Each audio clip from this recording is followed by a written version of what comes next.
אביזר ניבלר לחיתוך פח שמרכיבים אותו על מקדחה.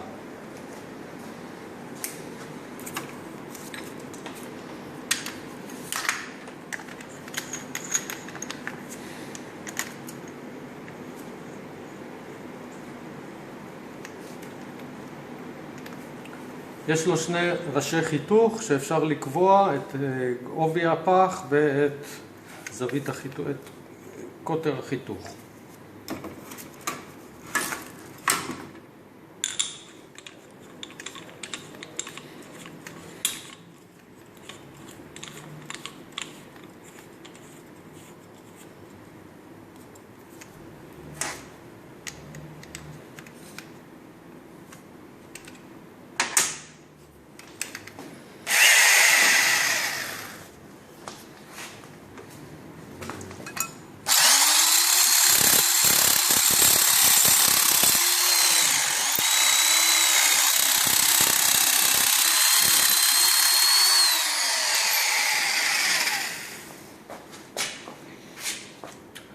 החיתוך הוא קל ומהיר מאוד וניתן גם להסתובב איתו.